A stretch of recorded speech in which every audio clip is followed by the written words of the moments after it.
दोस्तों, जैसा कि मैंने आप सबसे वादा किया था कि लखनऊ पटना वंदे भारत एक्सप्रेस को लेकर जो भी अपडेट आएगा उससे जुड़ी सारी इन्फॉर्मेशन मैं आपको बता दूंगा।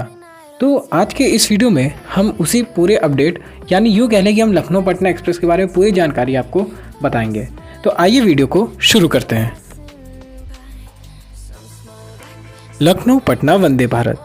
दोस्तों, ये गाड़ी पटना डिवीज़न की है, यानी कि पटना से ही अपनी जर्नी को स्टार्ट करेगी और वहीं पर अपनी जर्नी को ख़त्म करेगी। इसके साथ साथ ये गाड़ी लखनऊ के चारबाग स्टेशन से नहीं चलेगी। तो अब ये जिस स्टेशन से चलेगी उसके बारे में भी मैं आपको अपडेट दूंगा, लेकिन वो वीडियो के लास्ट में दूंगा जब मैं इस ट्रेन के कुछ की फीचर्स के बारे में बात करूंगा। तो आइए जानते हैं इस ट्रेन की बेसिक जानकारी को लेकर। तो ये ट्रेन 12 मार्च को इनॉग्रल कर दी जाएगी और इस ट्रेन का गाड़ी संख्या 22345 अप और 22346 डाउन है। आइए अब जानते हैं इस ट्रेन के टाइम टेबल को लेकर। तो ये गाड़ी पटना जंक्शन से सुबह 6 बजे चलेगी, फिर आरा पहुंचेगी 6:45 पर, बक्सर पहुंचेगी 7:20 पर, दीनदयाल उपाध्याय पहुंचेगी 8:35 पर, वाराणसी पहुंचेगी 9:20 पर, अयोध्या धाम पहुंचेगी 12:15 पर और लखनऊ पहुंचेगी 2:30 बजे। और फिर लखनऊ से चलेगी दोपहर 3:20 पे, अयोध्या धाम पहुंचेगी शाम को 5:15 पर, फिर वाराणसी पहुंचेगी 8 बजे, दीनदयाल उपाध्याय स्टेशन पहुंचेगी 9 बजे, बक्सर 10:13 पर, आरा पहुंचेगी 10:48 पर और फाइनली पटना 11:45 पर। आइए जान लेते हैं इसके फेयर को लेकर।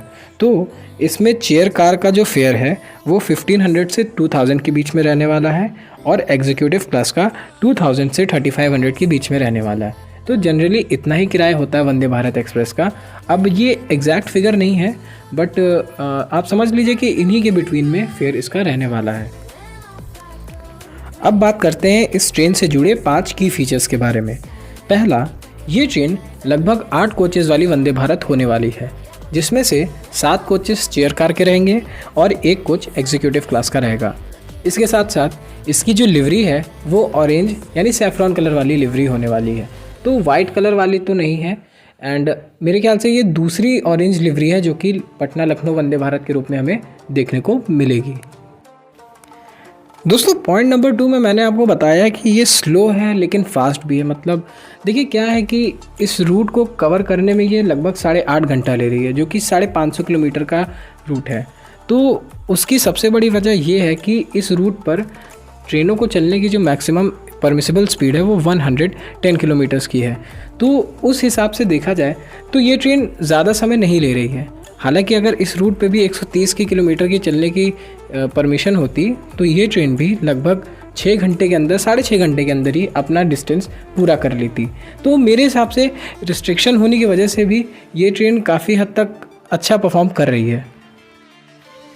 पॉइंट नंबर 3, दोस्तों, ये ट्रेन अयोध्या में भगवान राम के दर्शन के लिए भी सबसे सही ट्रेन है। अब आप देखिए ना, सुबह आप आराम से अगर आप पटना से आना चाहते हो दर्शन करने के लिए तो आप सुबह 6 बजे निकलो और 12 बजे तक आपको अयोध्या ये ट्रेन छोड़ देगी। उसके बाद फिर वापस शाम को अयोध्या से 6 बजे है। तो लगभग 6 घंटे का अच्छा खासा समय, जिसमें लोग जो दर्शन करना चाहते हो, घूमना चाहते हो, उनके लिए काफ़ी हद तक समय, जिसमें एक दिन में ही जाके वो लोग वापस आ सकते हैं। तो उस हिसाब से भी इस ट्रेन को टाइम टेबल को रखा गया कि अगर लोग एक ही दिन में दर्शन करना चाहते हो बिहार के लोग और वो वापस भी आना चाहते हो तो वो इस ट्रेन के ज़रिए आकर आराम से दर्शन करके उसी दिन वापसी कर सकते हैं। पॉइंट नंबर 4, दोस्तों, ये ट्रेन हफ्ते में एक ही दिन चलेगी। जैसा कि हम सब जानते हैं कि वंदे भारत एक्सप्रेस भी एक दिन का छुट्टी लेती है अपना, यूँ कह लें तो फ्राइडे को छोड़कर ये ट्रेन बाकी सारे दिन चलेगी। तो दोस्तों, अब लास्ट पॉइंट पे मैं पहुंचता हूं, जिसमें वीडियो के स्टार्टिंग में मैंने आपको बताया था कि ये ट्रेन लखनऊ चारबाग से नहीं जाएगी। तो किस स्टेशन से जाएगी? तो जिस स्टेशन से इस ट्रेन को लखनऊ में आकर रुकना और फिर वापस अपनी जर्नी की तरफ जाना है, वो स्टेशन का नाम है गोमती नगर स्टेशन। गोमती नगर स्टेशन एक लखनऊ में ही एक बहुत ही बड़ा स्टेशन है, जिसे हाल ही में बहुत ही अच्छा डेवलप कर दिया गया है। लगभग वहाँ पे 8 से 9 प्लेटफॉर्म के अराउंड की कैपेसिटी है। तो दोस्तों देखिए, आखिर इसको गोमती नगर से चलाने का कारण ये है कि इस ट्रेन को एक्चुअली चलना था लखनऊ जंक्शन से।